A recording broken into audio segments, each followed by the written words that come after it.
लेकर के मां भगवती के चरणों में पूरे क्षेत्र के जनता के प्रणाम स्वीकार करने के लिए मां भगवती से आग्रह करते हुए कि आने वाला समय सुख शांति और समृद्धि का हो, विकास का हो, इस क्षेत्र के खुशहाली का हो और जो हमारे ये इलाका गांव के लोग हैं उनके दुख, उनके तकलीफ को मां भगवती दूर करे। आप सभी लोगों के तरफ से मां भगवती को प्रणाम करते हुए आप सभी बड़ों को भी मैं प्रणाम करता हूं। आप सभी लोगों को भी जो रामलीला कमेटी के लोग हैं ढेर सारी शुभकामना और बधाई मैं आप लोगों को देता हूं। कई बार मुझे रामलीला का शुभारंभ में और उसके बीच में भी चुंदी आने का शुभ अवसर प्राप्त हुआ है। आप लोगों ने ऐसा मौका हम लोगों को दिया है। हम भाग्यशाली हैं कि दशहरा के इर्द गिर्द आसपास वर्षों से हम लोगों को यहाँ आना, आप लोगों से मिलना, आप लोगों का यह रामलीला को देखना, यह हम लोगों के लिए सौभाग्य की बात है। सबसे बड़ा बात यह है कि इस इलाके में रामलीला का जीता जागता चरित्र का वर्णन करना लोकल कलाकारों के द्वारा, गांव के कलाकारों के द्वारा इस पुरानी परंपरा और संस्कृति को आसपास के जगहों पर लंबे समय से कोई जीवित रखा है तो उस गांव का नाम हमारा चुंदी गांव है। इसके लिए आप लोग धीरे धीरे हमारी परंपरा विलुप्त हो रही है। धीरे धीरे हम अपने संस्कृति और सभ्यता से दूर होते जा रहे हैं। ऐसे समय में जहां वर्षों वर्षों से रामलीला का पाठ किया जा रहा हो, गांव के लोगों का द्वारा किया जा रहा हो, डायरेक्टर भी गांव का हो, पात्र भी गांव का हो और दर्शक भी गांव का हो, मजा तभी आता है जब यह संस्कृति लंबे समय से चली आ रही हो और आप लोग इसको लेकर के चलते आ रहे हैं। बहुत बड़ा काम आप लोग कर रहे हैं। आप लोगों को भी पता नहीं है कि आप लोग समाज के लिए क्या कर रहे हैं। अध्यक्ष जी, कितना बड़ा काम आप लोग कर रहे हैं। बहुत बड़ा काम है, इतना बड़ा काम है। देखिए, हम जो सनातन धर्म के लोग हैं, हमको अपने ईश्वर, अपनी देवी, अपनी भगवती, अपनी गांव के देवी देवता, कुल देवता, वही हमारा सब कुछ है। और जब कभी हम दुख में, तकलीफ में, परेशानी में होते हैं तो अपने माँ बाप से भी ज्यादा अगर किसी का स्मरण करते हैं, किसी को याद करते हैं तो अपने देवी देवता और पितर को हम लोग याद करते हैं। यही हमारी परंपरा है, यही हमारी परंपरा है। और उस संस्कृति को आप लोगों ने जिंदा रखा है। आज नया पीढ़ी वह संस्कृति से दूर होते जा रहा है।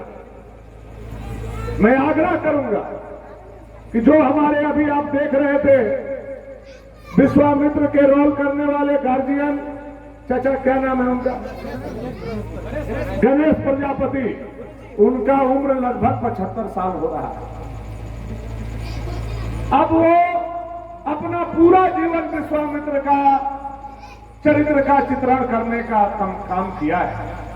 मैं ये उम्मीद करता हूं आज के युवा पीढ़ी से कि उनको आराम दे करके नया नौजवान यहां से विश्वामित्र का काम और पाठ करे तो हम लोगों को ज्यादा खुशी होगा और उनको भी संतुष्टि मिलेगा कि हमने एक नया पीढ़ी को तैयार करने का काम किया है। अभी हमारे डायरेक्टर साहब बता रहे थे कि 20 साल से हमको यह सौभाग्य प्राप्त हुआ है कि लगातार हम निदेशक का काम किए हैं। यह बहुत बड़ा तपस्या है। ये भी कहीं काम करते होंगे, ये भी अपने पेट के लिए, परिवार बाल बच्चा के लिए मेहनत करते होंगे, लेकिन 20 साल से लगातार नवरात्रा के समय में सब काम धाम छोड़ करके अपनी संस्कृति और सभ्यता को बचाने के लिए, जीवित रखने के लिए ऐसे बहादुर लोग हम लोगों के बीच में हैं जो लगातार रामलीला के डायरेक्टर का काम कर रहे हैं। और इनका बड़ाई समाज के द्वारा होना चाहिए, तभी आने वाला पीढ़ी ये सब चीज को टेकअप करेगा, नहीं तो टेकअप नहीं कर पाएगा। और नहीं करेगा तो ये चीज 5-10 साल के बाद समाप्त हो जाएगी। इसलिए जरूरी है हम अपने विरासत में बच्चों को घर दे करके जाएं, हम अपने विरासत में अपने बच्चों को पैसा दे करके जाएं, हम अपने बच्चों को जमीन जगह जायदाद दे करके जाएं, लेकिन उससे भी ज्यादा जरूरी है कि हम अपने बच्चों को संस्कृति और सभ्यता दे करके जाएं। यह सबसे ज्यादा जरूरी है और इसी का काउंटिंग होगा।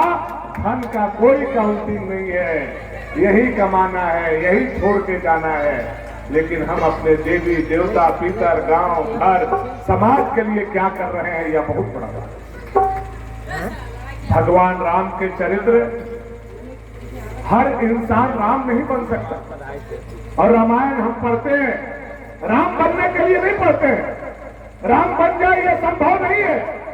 आज की तारीख में बिल्कुल संभव नहीं है कि सब लोग हम राम बन जाए, हम लक्ष्मण बन जाए, हम भरत बन जाए, हम शत्रुघ्न बन जाए। लेकिन रामायण का एक चौपाई भी अपने जीवन में अगर हम उतार लेते हैं तो हम धन्य हो जाते हैं और समाज के एक अच्छे नागरिक बन जाते हैं। यह रामायण से हमें माँ बाप का सेवा करना, समाज को जोड़ करके रखना, वंचित वर्ग को लेकर के संघर्ष करना, आताताइयों का नाश करना, पर महिला को अपहरण करने वाले लोगों के घर में घुस करके लंका लगाना, यह हमें रामायण से सीखने को मिलता है। रामायण या व्यवहारिक जीवन में अगर हम देखने का काम करते हैं तो जो भी समाज का पापी है वह रावण है, और जो समाज को बचाने वाला है वह राम है, वह लक्ष्मण है, वह भरत है, वह शत्रुघ्न है। यही हमारा कैरेक्टर है, यही हमारा चरित्र है। इसको केवल पर्दा पे नहीं खेलना है, बल्कि इसको अपने जीवन में भी हम लोगों को चरितार्थ करने की कोशिश करनी है।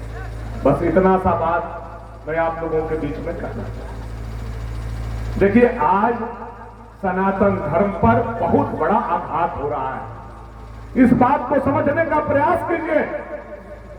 हमारे सनातन धर्म के लोगों को जाति में बांट करके हमारे धर्म को कमजोर करने की कोशिश की जा रही है। दूसरे धर्म के लोगों से आप पूछेंगे तो एक ही बात सामने आएगी कि हम इस धर्म के रहने वाले लोग हैं। लेकिन अगर हम सनातन धर्म के लोगों से पूछेंगे तो हमसे कहा जाता है हम इस जाति के रहने वाले, हम इस जाति के रहने वाले, हम इस जाति के रहने वाले हैं। मेरे हिंदू भाइयों, अब आने वाला समय में हमें अपना परिचय जाति से नहीं, अपना परिचय धर्म के साथ देना होगा।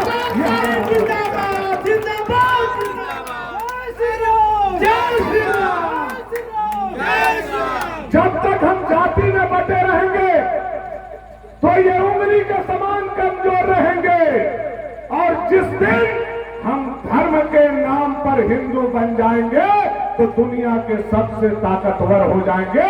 यह हमारा सनातन धर्म है। इसके लिए हम लोगों को एक होना होगा। जाति के विभेद मिटाते हुए प्रभु श्री राम के जो चरित्र है उसको अपनाते हुए अपने सनातन का रक्षा करना, यह सब एक एक हिंदू का कर्तव्य और धर्म है। आप समझिए इस बात को कि आताताइयों के द्वारा हमारे मंदिर को क्यों नुकसान पहुंचाया गया। इसलिए कि ये मंदिर को हम नुकसान करेंगे तो हिंदू टूटेगा, हिंदू कमजोर होगा। इसलिए मुगल जब सबसे पहले आए तो हमारा जितना भी प्रसिद्ध मंदिर था उसको तोड़ने का काम किए। हमारी संस्कृति को, सभ्यता को, जो हमारे कुल गुरु थे उनके मंदिर को ध्वस्त करने का काम।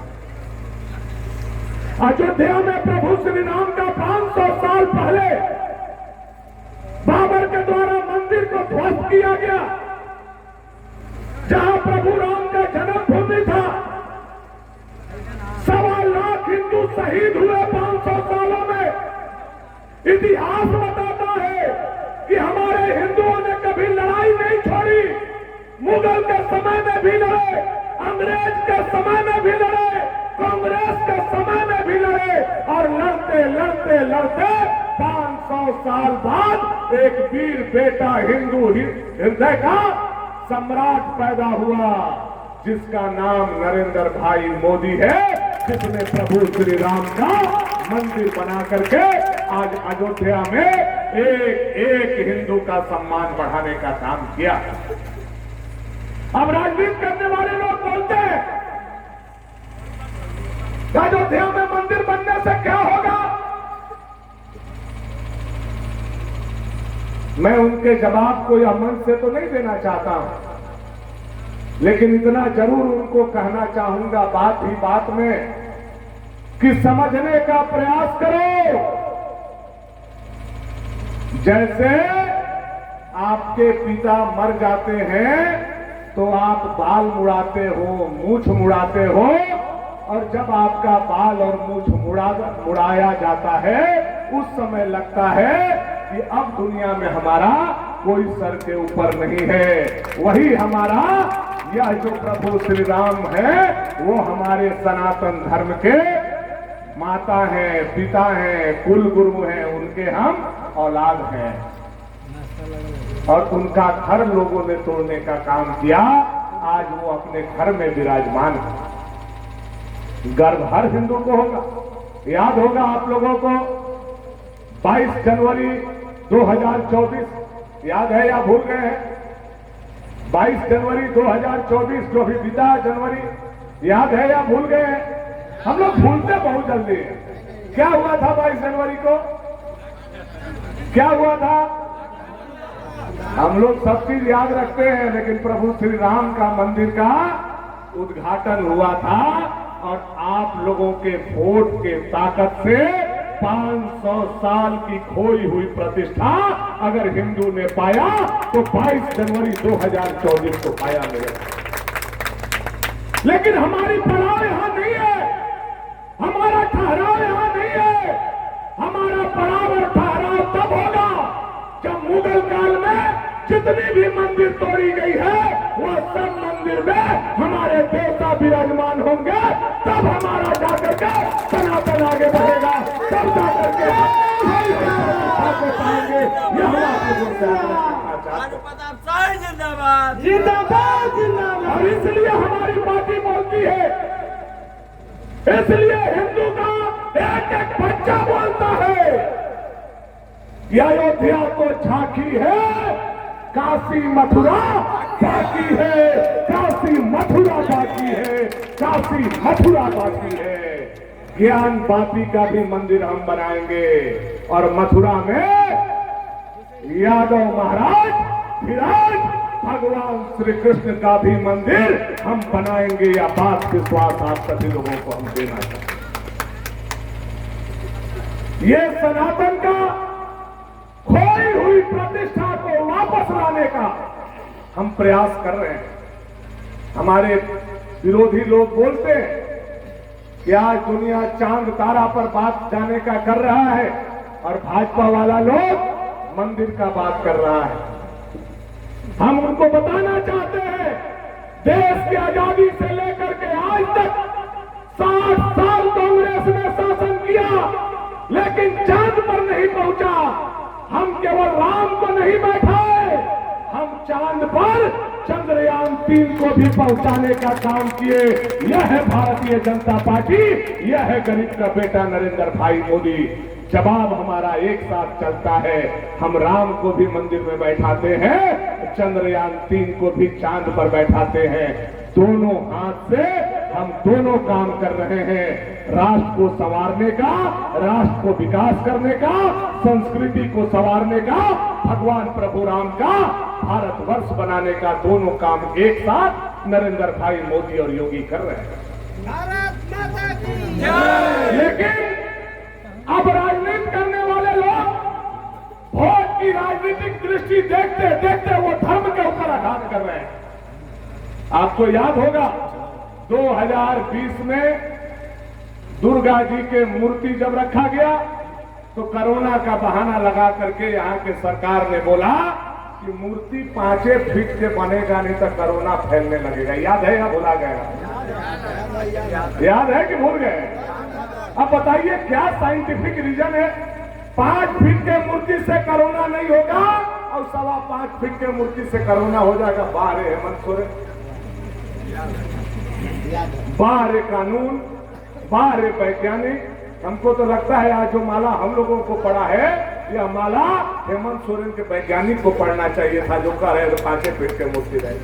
सब तमाशा हमारे धर्म के साथ। याद होगा 2021 के आप लोगों को छठ का पूजा, आप लोग भूल जाते हैं लेकिन हम लोगों को याद कराना पड़ता है।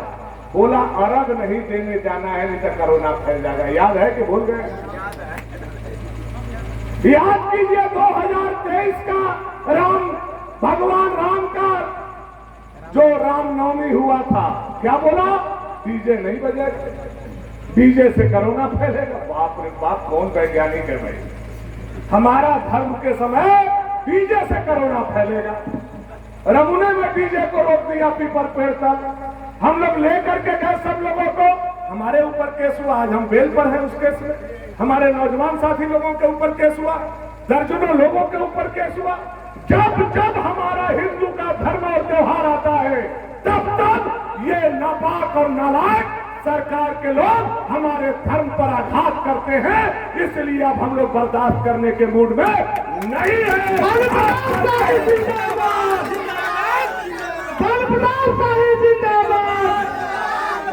कल का पेपर आप लोगों ने पढ़ा होगा, कल के पेपर में छपा है, फिर दुर्गा पूजा में डीजे नहीं बजेगा। पढ़े कि नहीं पढ़े? अभी 15 दिन पहले मुहर्रम हुआ, खूब डीजे बजा। अभी कल्पना भाभी आई थी 3 दिन पहले, खूब डीजे बजा, खूब नाच हुआ। और दुर्गा जी के समय में नहीं बजेगा। हेमंत सोरेन, कान खोल करके सुन लीजिए, यह एक हिंदू के तरफ से ऐलान है, डीजे बजेगा, दुनिया का कोई ताकत नहीं रोकेगा। और इतना डीजे बजेगा, इतना डीजे बजेगा कि सरकार का दिमाग पागल हो जाएगा। इतना डीजे हम लोग बजाने का काम करेंगे। सबसे बड़ी आदि शक्ति दुर्गा महारानी की। हम लोगों को रोकने का कोशिश मत करो। देवी हमारी, देवता हमारा, पूजा हमारा, पैसा हमारा, चंदा हमारा, और तुम बैठ करके डायरेक्शन दोगे कि क्या करो क्या नहीं करो। डीजे मरनी में बजता है, यही खातिर डीजे बजता है। काहे के लिए डीजे है भाई? मरनी में जाएंगे हम लोग लाश लेकर डीजे बजाते हुए। इसलिए हमारा बात सुन लीजिए, सरकार के लोग आनंद फानन में हिंदू के धर्म पर अगर चोट करने का काम करोगे तो आपके चोट का जवाब आने वाला समय में एक एक हिंदू वोट से देगा, वोट से देगा, वोट से देगा। यह संदेश सरकार तक जाना चाहिए। बहुत सारा बात आज हम लोगों ने किया। आप हमारे परिवार हैं, घर के लोग हैं, कोई राजनीतिक बात हम लोगों ने नहीं बोला। आप लोगों का हौसला बढ़ाया, जो सनातन का विषय है उसको रखने का काम किया। आने वाले समय में एक एक सनातनी को एकजुट रहना होगा, नहीं तो झारखंड का भी हाल बांग्लादेश की तरह हो जाएगा। बांग्लादेश की तरह हो जाएगा। नोट कर लीजिए इस बात को, रिकॉर्ड कर लीजिए इस बात को।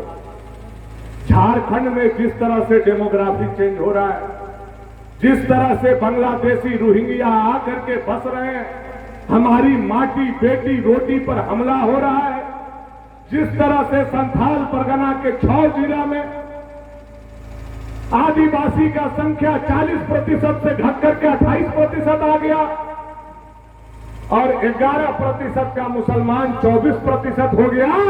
आने वाला समय में भनाथपुर भी विधानसभा ऐसा हो सकता है। इसलिए इसकी तैयारी अभी से करनी होगी। ये रोहिंग्या बांग्लादेशी घुसपैठियों को अगर कोई रोक सकता है तो 56 इंच के छाती वाला नरेंद्र भाई मोदी रोक सकता है, दूसरा कोई नहीं रोकेगा। इसके लिए हम लोगों को आने वाला समय में एक साथ मोदी जी के पीठ पर खड़ा रहने का जरूरत है। वो धर्म भी बचाएंगे, वो जनसंख्या से भी बचाएंगे, वो बदलता हुआ डेमोग्राफी से भी बचाएंगे और वो झारखंड के भविष्य को भी बदलने का काम करेंगे। यही आशा विश्वास उम्मीद के साथ आप सभी रामलीला कमेटी, सभी हमारे पात्र, सभी इसमें सहयोग करने वाले लोग और सभी धर्मावलंबी हमारे भाई और बहन, आप लोगों से आग्रह, आप लोगों से निवेदन कि हमारा यह दुर्गा पूजा बहुत बड़ा त्योहार है। बिना विवाद का, बिना क्लेश का, बिना द्वेष का यह पूजा पाठ करें। जहां क्लेश होता है, जहां द्वेष होता है, माता वहां नहीं ठहरती है। इसलिए क्लेश और द्वेष करना होगा तो नवरात्रा के बाद दू हाथ कर लीजिएगा, लेकिन नवरात्रा में क्लेश करने का जरूरत नहीं है।